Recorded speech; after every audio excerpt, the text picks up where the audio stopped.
Alright, we've got a goodie in the mail today. Let's see what we may have here.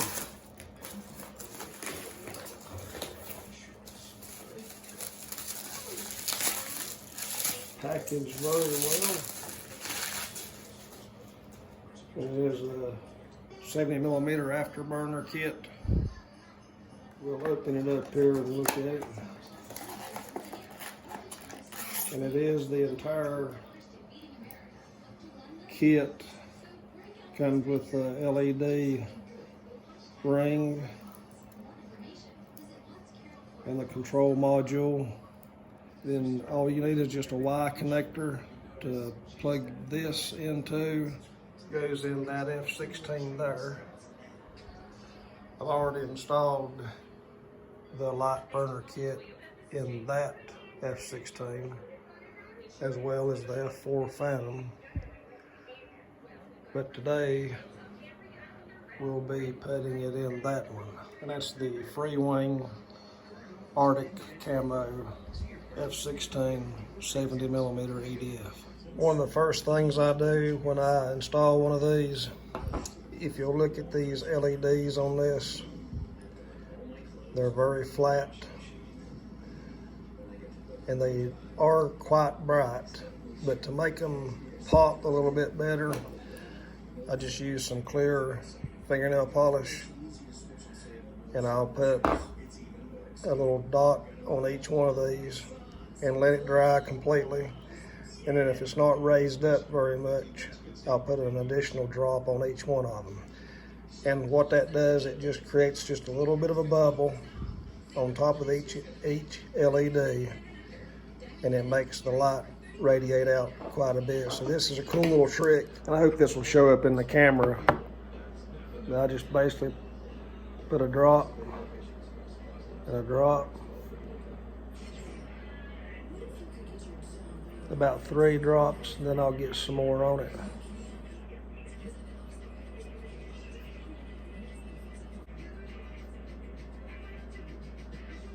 Now you can see the difference there, how that is raised up some. It's got a little bubble on each light.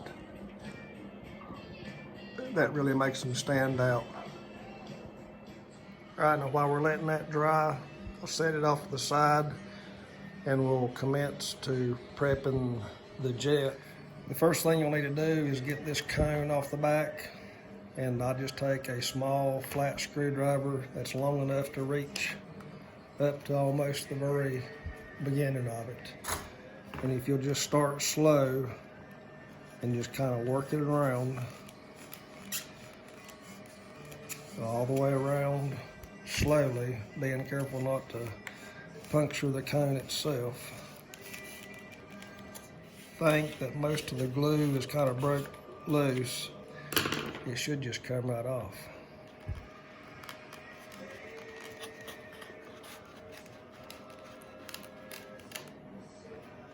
All right, the next thing you want to do is measure the diameter of this. It's best if you've got something like a caliper to do this with. You just get the outside diameter, then you go back over to the exhaust and you try to line this up at about the same diameter and then make a mark. Use my finger as a guide and make a mark all the way across.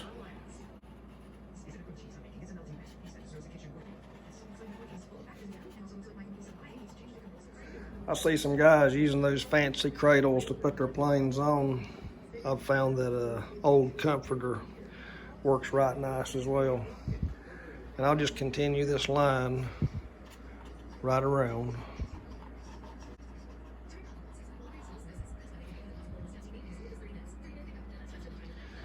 And I'll take a scalpel and cut that off to start with. I want to ensure that I'm not too deep. I'll start on the inside of this line and then I'll fit the afterburner.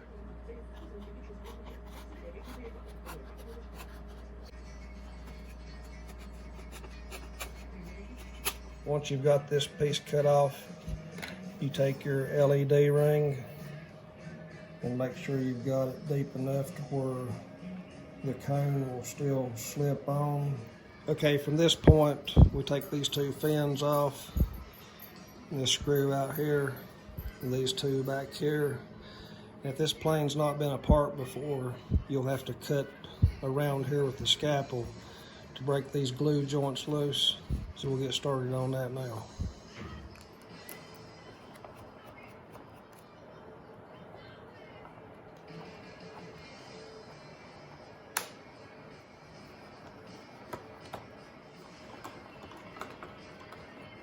All right, this plane's either been painted or has not been apart before, so I'll have to take the scalpel and cut around these joints to get them broke loose.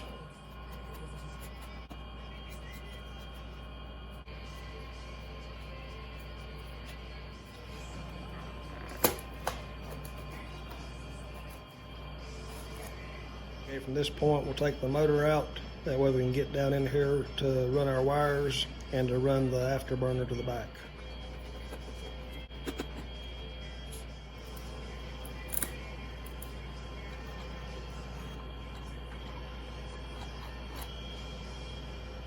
Now, although it doesn't really matter which direction these wires get plugged back up to the speed controller, the only thing you have to do is unplug one and swap it with another one if the motor's not turning the right direction.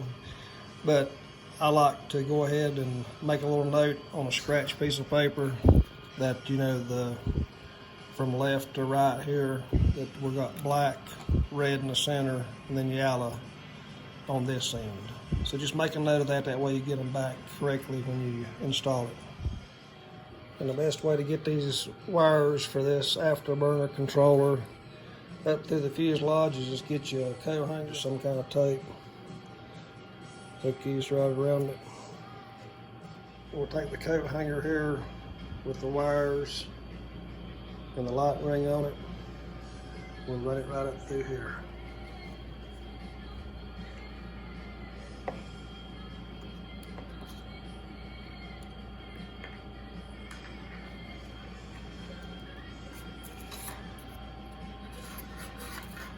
And I should be able to get a hold of it up here. Yep, there it is.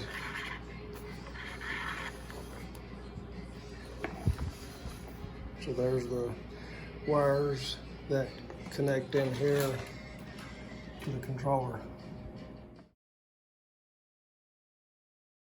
One main reason I am making this video is because the first one of these I installed, I just assumed that you put the hot wire over here to the hot wire here and plug it in like that.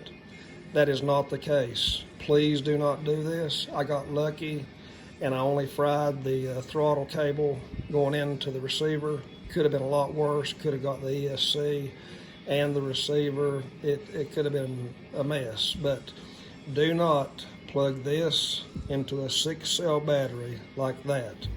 You have to separate these two plugs and put you a bushing or something in there to keep them the same space away, because they must go positive to the extreme left side of this plug on this positive, and then the negative has to go all the way over here.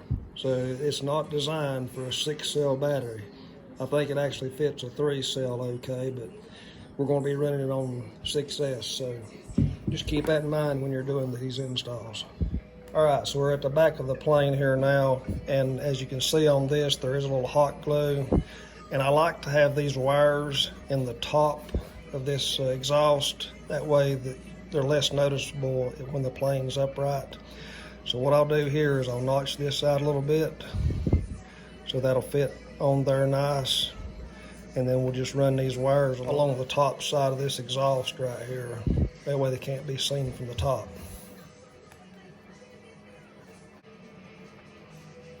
I don't know if this will pick up in the camera, but I just wanted to show you guys the clear fingernail polish mod. See how much that creates a little dome on some of those lights? I should have went over a couple more of them, but the biggest part of them have a nice little dimple on them, and it really makes those lights pop. That's just another little trick to this. All right, once you've got this thing test fitted and you know that the cone will go up on it fine, all you need is just a little hot glue right.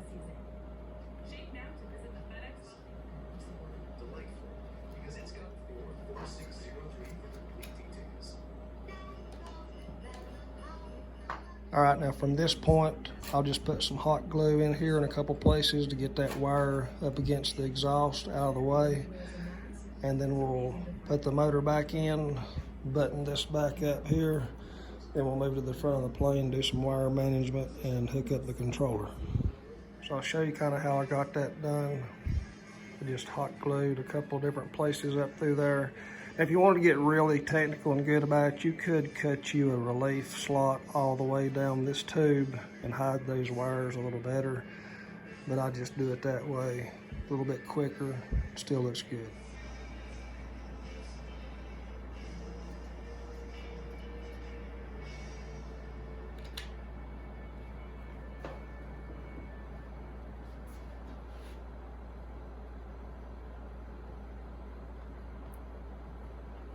Now I made a note earlier which way these go so I could install them the same way to ensure the motor does turn in the right direction.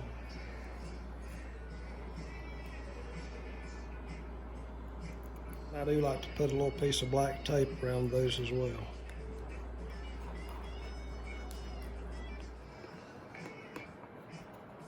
You can make this plug about any way you want to, but I just took an old Dean's plug and I've already super glued this to that side. Now I'm just doing a test fit to see if this will line up, which it will. So I'll super glue this side to that, and we'll wrap a little tape around it and be done.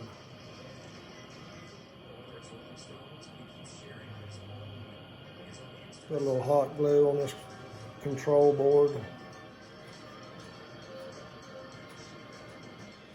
All right, I've got it all buttoned up here. Just need to wrap that in some tape, make it look a little better. One thing I really like about these free wing F-16s is they've got a channel all the way up through both sides of the fuselage. You can tuck a lot of wires back through there and make it look really, really good. So I've got it pretty much done up here. Put a little tape around that, fire it up, and see how it looks. All right, so when you get everything in, power up the transmitter, plug the battery in.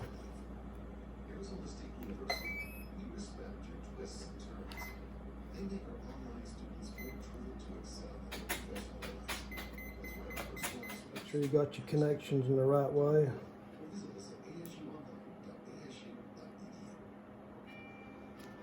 Just plug it right up. When you get it plugged up, you'll see the little LED light on. If everything is working right,